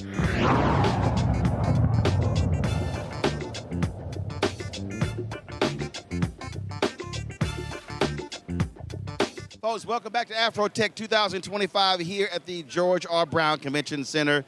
We're joined now by a resident of Houston. He got out of Florida, attorney Ben Crump, coming here dressed like he going to a FAMU game. Go Rattlers. What's up, man? You, man. Welcome home, brother. Absolutely, absolutely. We talked the other day. We got a verdict in the Sonia Massey case. Should have been first-degree murder, but the jury chose second-degree murder. Now the question is whether he gets sentenced 4 to 20 years in prison, will the judge do probation or whatever. And so when we talk about justice, justice is not the indictment. Right. Justice is not the conviction. Justice is also the sentencing. Amen. And Roland, we have to remember this video told the whole story. Yep. I mean, oftentimes we talk about mens rea, what's the mindset of the person when they commit the crime. Well, we don't have to speculate here, Roland Martin. You heard what his intent was on the video. Yeah. He said, I will shoot you in your effing face. You see him come around the counter. Yep. I believe, Roland, because she was so short. Right. And she only weighed 111 pounds. So he said, I will shoot you in your face because they're taught to shoot center mass, but the counter was blocking center mass. Yep. He stepped around the counter, shot her in her face, and then, Roland Martin, he said that he wasn't even going to use his medical bag for the crazy bee. If that's not telling us what his mindset was, I don't know what is. Then he goes on the stand and lies. Yeah. I mean, says she threw the pot at him. I mean, dude, we have the video. Yeah. She doesn't throw the pot at you. Come on. Yeah, and Roland, what's so troubling about it to me is even worse than George Floyd. That was a call saying there was a criminal act. Here, she called the police. They knew there was no criminal activity. Call the police believing there was a prowler. Yeah, and she ends up dead. And it was so hard to sit in the courtroom and watch the video, even though I saw it 1,000 times, sitting in that courtroom, listening to his mother weep and his father talk under the breath while blood is pooling from her head. And I'm looking at those 11 white people and that brother, and I'm thinking, this is clear as day. This is straightforward. It doesn't get any simpler than this. So when they started deliberating for the second day, Roland, I said, oh my God. Oh my God. What were they deliberating between first and second degree murder, or was it second degree and an acquittal? Right. And I was reminded, Roland Martin, who the president is and what they think. Listen, that was I'll never forget, it was I think Connecticut or Delaware. This brother had his hands up, he's going down to his knees, and the cop literally rears back and kicks him in his head and knocks him unconscious. On dash cam video, clear as day, hands up. Brother is not resisting, go to court, he got acquitted. I mean, that's what we're still facing in this country is that there are juries, especially white juries, that are going to give cops every benefit of the doubt. And I still believe, and I've said this numerous times, one of the reasons that these police keep doing this, because they know it's likely they can get away with it. Exactly, Roland. And when you think about Sonia Massey in particular, you have to ask yourself, what was it, how they could justify his actions? I mean, the judge kept out the fact that he had been, fired or transferred for 6 jobs in 3.5 years. That didn't come in.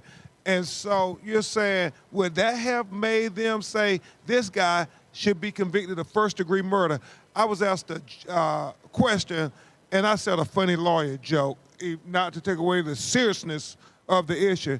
They said, well, Attorney Crump, this is the first time a cop has been convicted of second-degree murder for killing a black woman in American history. How do you think we get that?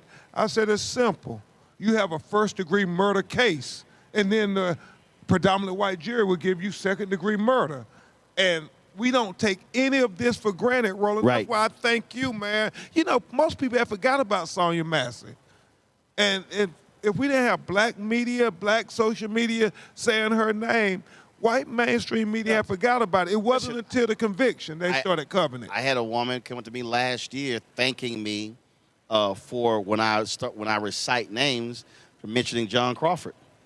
Yeah. John Crawford III. Yeah. And so, and that's the thing that what I keep also telling our people, and I'll have people who tell me, man, that stuff is triggering. And I keep saying, listen, I understand how you feel it's being triggering, but the reality is I go back to what Emmett Till's mother said when she said, no, I want them to see what they did to my baby. The reality is if we decide to stop showing it, then it becomes, it never happened. Yep. And the reason the body cam footage is so important, Grayson didn't turn his camera on. No. The only reason we know what happened because his partner turned his camera on. Officer Farley.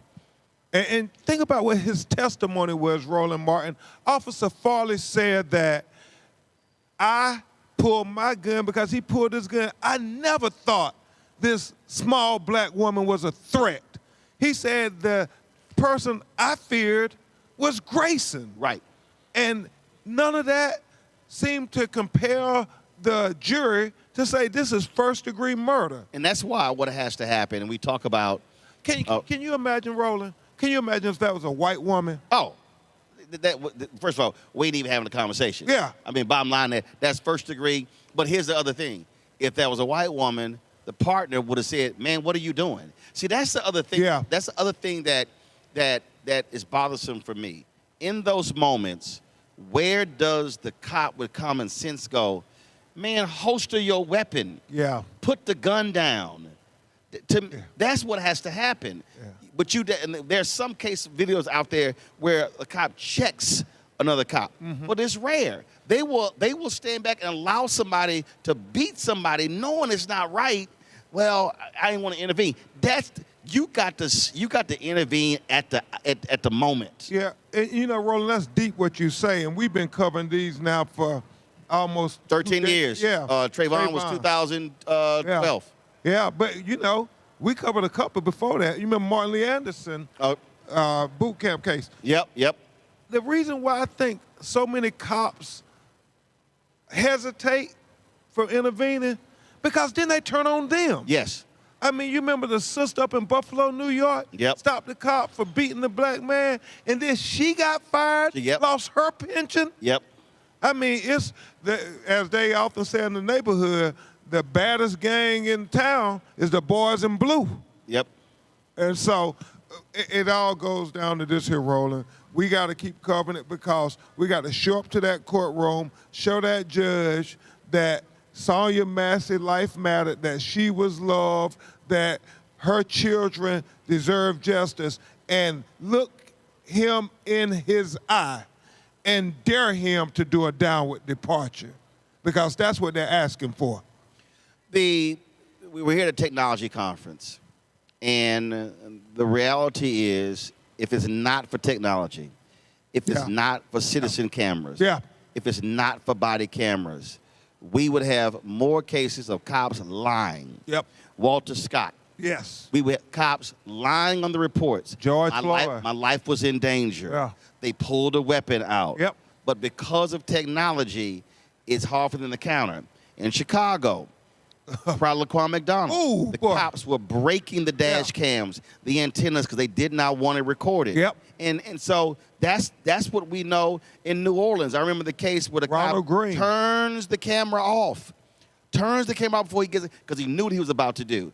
And so, and I keep saying, the technology has to protect numerous folks. Yeah, and Roland, it's deep because you go down a rabbit hole. I think about technology, and I remember when George Floyd said, what was the difference between Rodney King and George Floyd? It was that the Apple iPhone camera got a lot better, and we got to see George Floyd vivid, graphically, firsthand.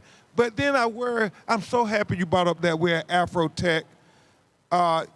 We got called, and I don't know whether it's a case or not, but I'm still going to fight, even if we don't make a dime. The young brother who the AI bag of Doritos, and they thought it was a gun, and then they go accost and throw him down.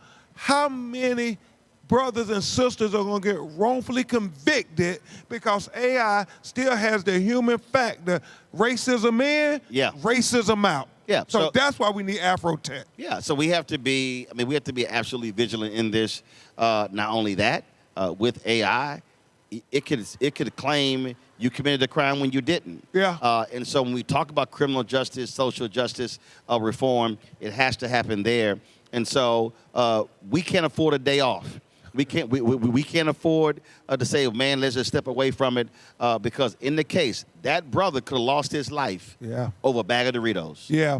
Yeah. And Roland, that's why you're going to be so busy, brother. And I love you, man. You know that I tell you every time how much I respect you for having black-owned media that tell our stories unapologetically, because right now we're going through a wave of white supremacy that I've never seen. And just like they have beliefs in their white supremacy, we have to be unapologetic defenders of black life, black liberty, and black humanity. And that's what you do every day, every show, every location. So, man, keep that roll machine moving. Yeah, you know we're going to do it. It's sitting right out there right now. I mean, it's a perfect example. Last point, I saw this the other day. I guess Jake Tapper was doing some interview claiming that, well, the reason Gen Z is more conservative is because they had BLM and Me Too being shoved down their throats.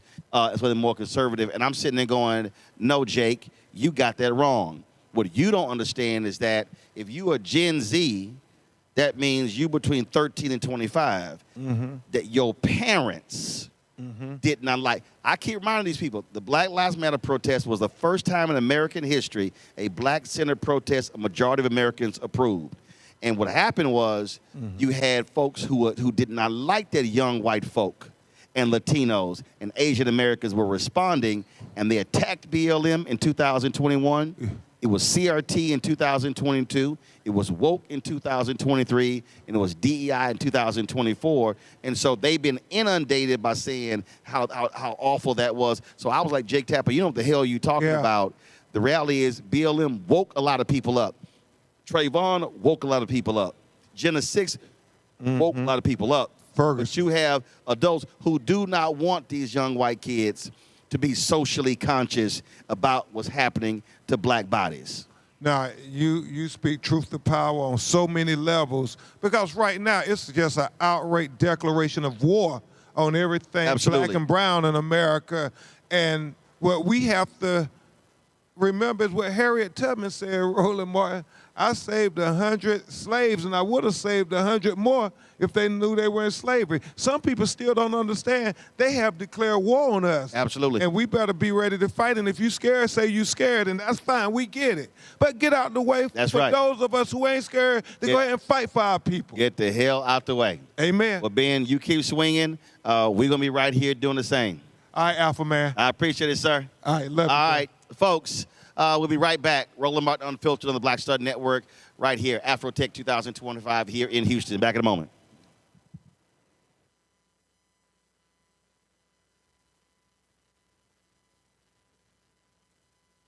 Next on the Black Table with me, Craig Carr.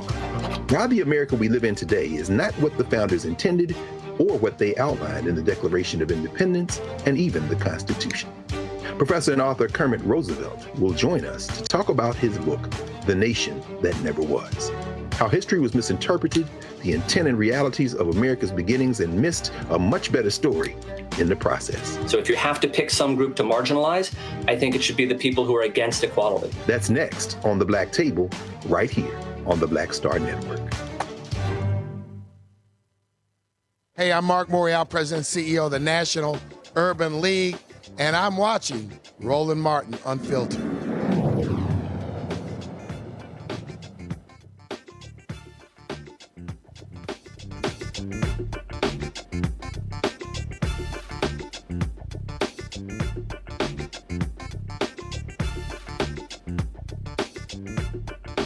Tech 2025, we're here at the George R. Brown Convention Center in Houston. Glad to be here. Cybersecurity is a real issue. Y'all know, some of y'all out there, y'all have clicked on the wrong damn email.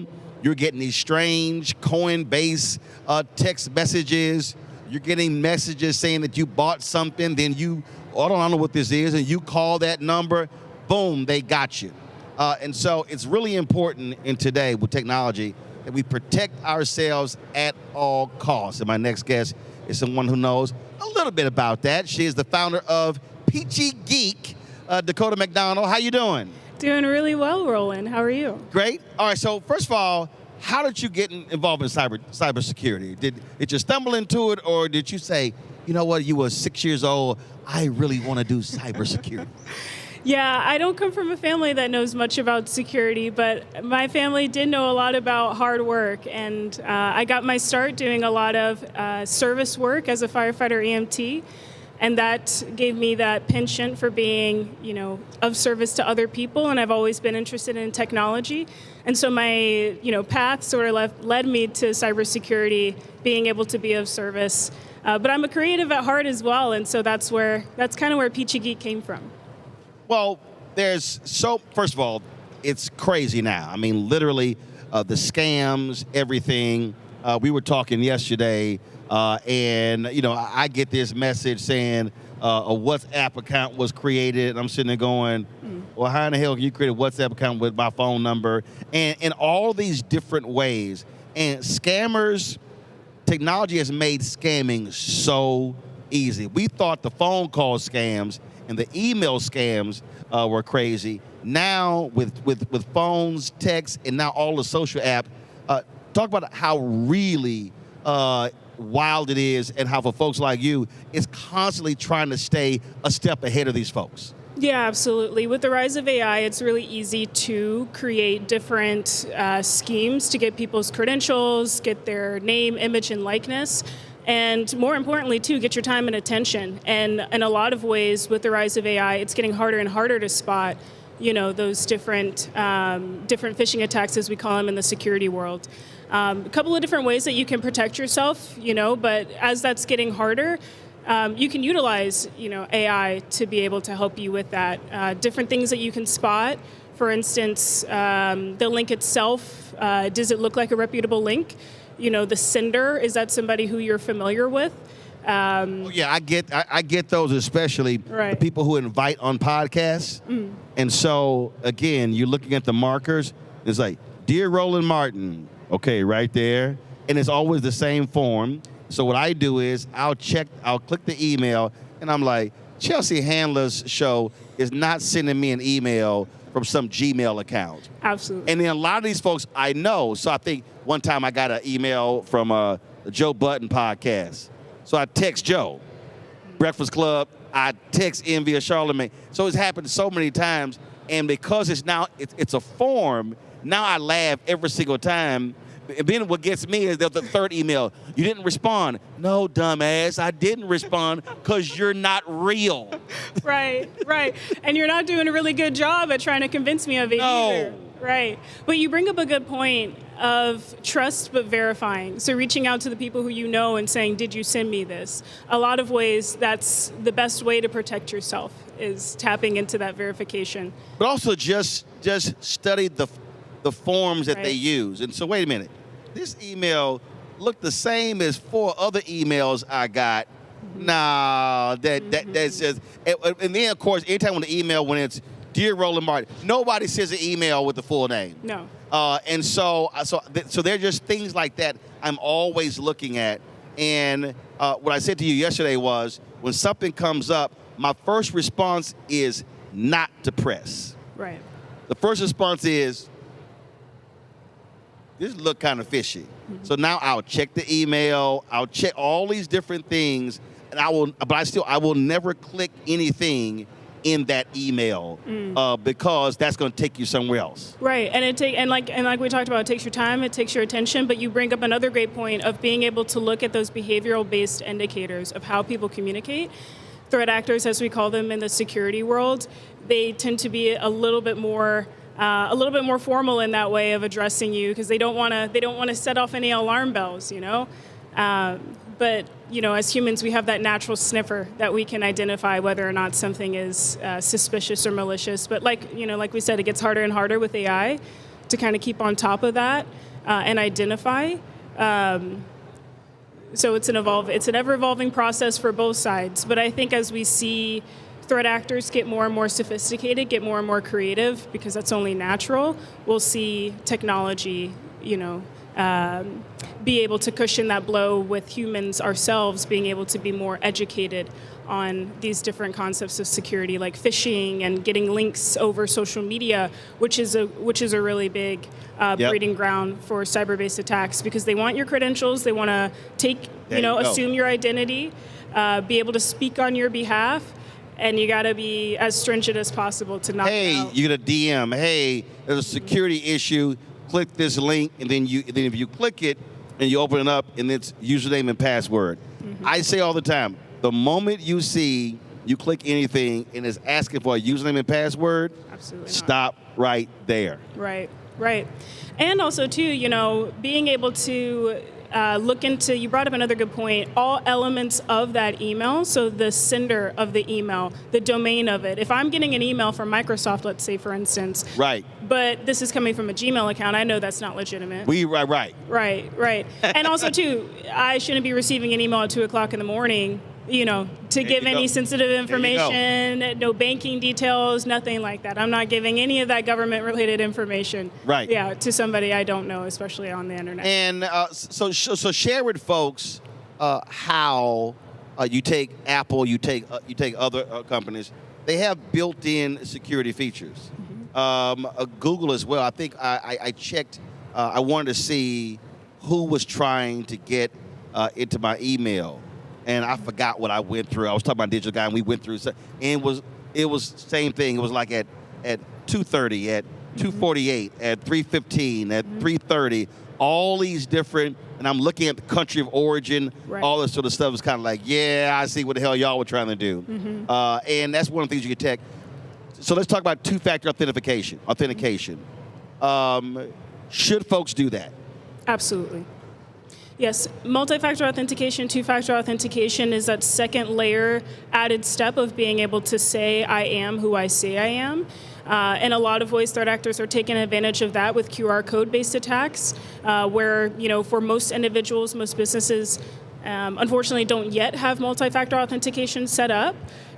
So with that, you'll have these threat actors send emails on behalf of their IT or on behalf of Microsoft, let's say, for instance, or, just try to get the individual to set up multi-factor authentication as a consumer, when in reality, they're not Duo, Microsoft Authenticator, they're not, Okta or Cisco.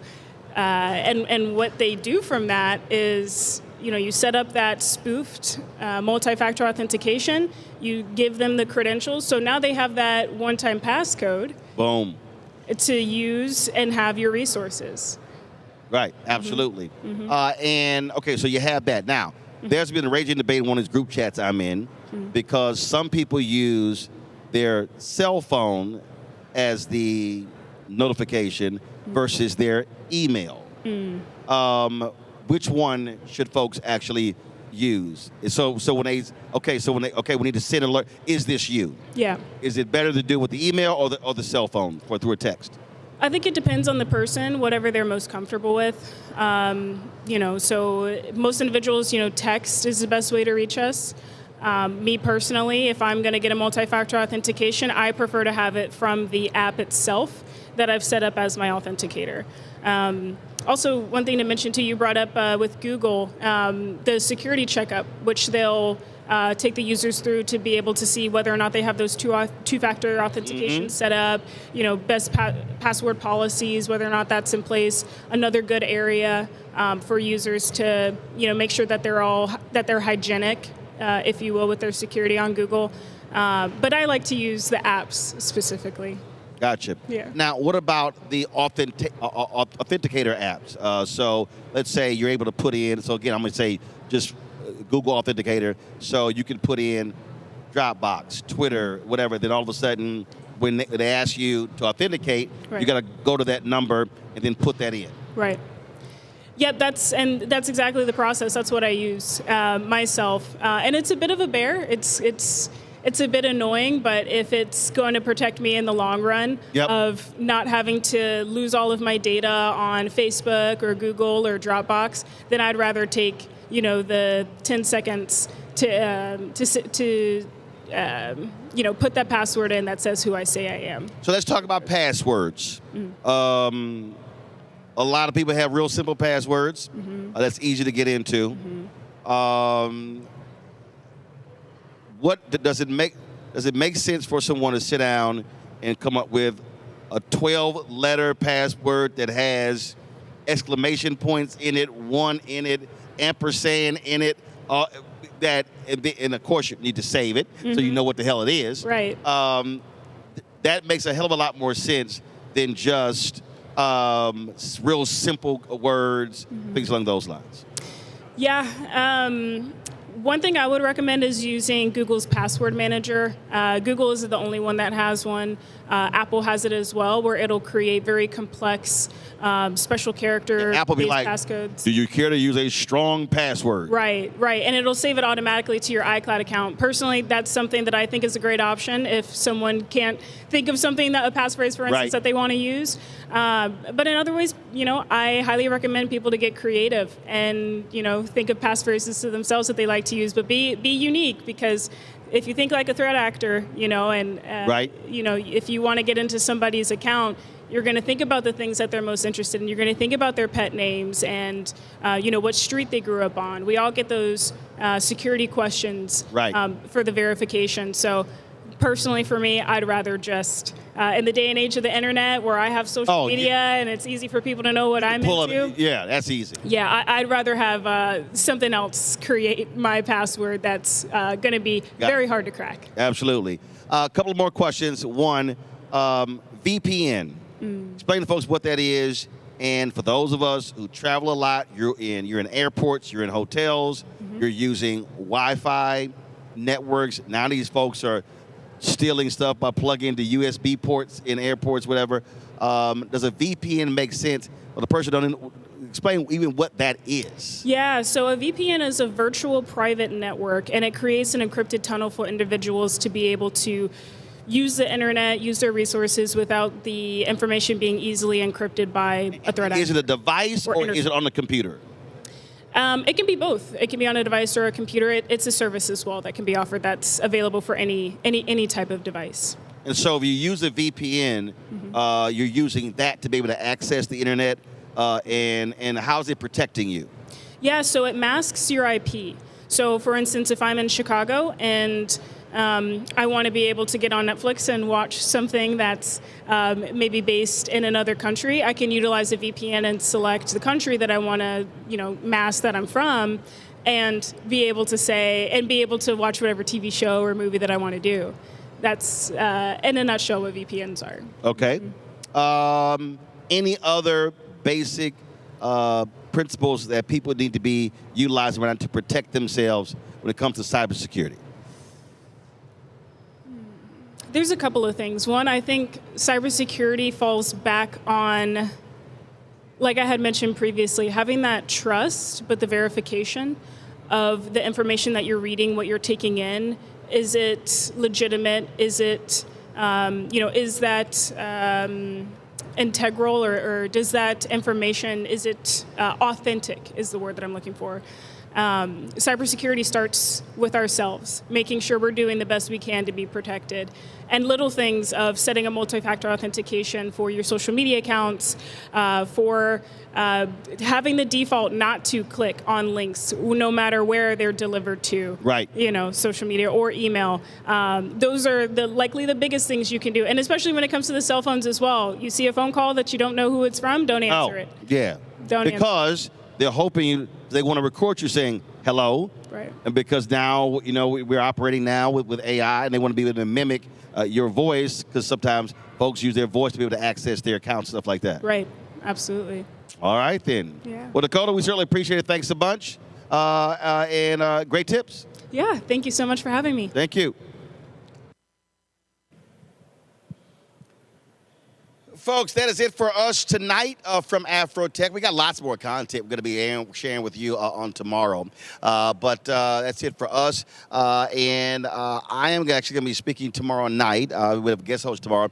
I'm speaking tomorrow night, giving the keynote speech at the National Panhellenic Convention happening here in Houston. So I look forward to giving that speech on tomorrow night. I might see y'all in Atlanta on this weekend, the National Association of Black Journalists. We got our board meeting there, so I'll be in Atlanta for the weekend. Don't forget Monday. We got 2 shows on Monday, 11 special edition, y'all, 11:30 a.m. to 1:30. We're going to be live from Suffolk, Virginia. We're going to be, of course, focusing on the Virginia races. Then Monday night, we're going to be live from Virginia Beach, 6 to 8 p.m. Eastern. You don't want to miss that. So, again, live in Suffolk, 11:30 a.m. to 1:30 p.m. Monday, live Virginia Beach, 6 to 8 p.m. Then, of course, election night takes place on Tuesday. We're going to be broadcasting live as well. We have live coverage right here on Roland Martin Unfiltered. So lots and lots and lots to uncover and unpack, folks. We appreciate Morgan DeBond, the whole team at Blavity and AfroTech for their hospitality. It's been great covering this over the last few days. And so, again, we met some great people, got some great content as well. Folks, don't forget to support the work that we do. Join our Bring the Funk fan club. Your dollars make it possible for us to do the work that we do. If you want to contribute via Cash App, use the Stripe QR code. You see it right here, bottom left-hand corner. PayPal is R Martin Unfiltered. Venmo is RM Unfiltered. Zelle, Roland at RolandSMartin.com. Roland at RolandMartinUnfiltered.com. You also, of course, check some money order. Make it payable to Roland Martin Unfiltered, P.O. Box 57196, Washington, D.C., 20037-0196. 6. Download the Black Star Network app, Apple phone, Android phone, Apple TV, Android TV, Roku, Amazon Fire TV, Xbox One, Samsung Smart TV. You also, of course, be sure to get a copy of my book, White Fear, The Browning of America's Making White Folks Lose Their Minds, available at bookstores nationwide. Be sure, of course, to also support get our Roland Martin Unfiltered Black Star Network swag. You can get that by going to shopblackstarnetwork.com. Shopblackstarnetwork.com. Also, support the black-owned businesses that we have on shopblackstarnetwork.com. By going to our marketplace. So all those products you see are black-owned companies right there on Marketplace. And so you see all the products there on the desk. Get all those products right there, shopblackstarnetwork.com. And, of course, also support fan base. They've raised now $13.5 million. They're $3.5 million away from hitting their Series A goal of $17 million. If you want to invest, go to startengine.com/fanbase. startengine.com/fanbase. Folks, that's it. I will see you. Hey, y'all, we got this. We got a new shot, y'all. We got an 18-foot crane. So now we've been real fancy. And so we really doing up. So I'll see you guys tomorrow right here, Roland Martin Unfiltered on the BlackStarNetwork.com. That's it for us from AfroTech in Houston. See you next year for the 10th anniversary. Holla!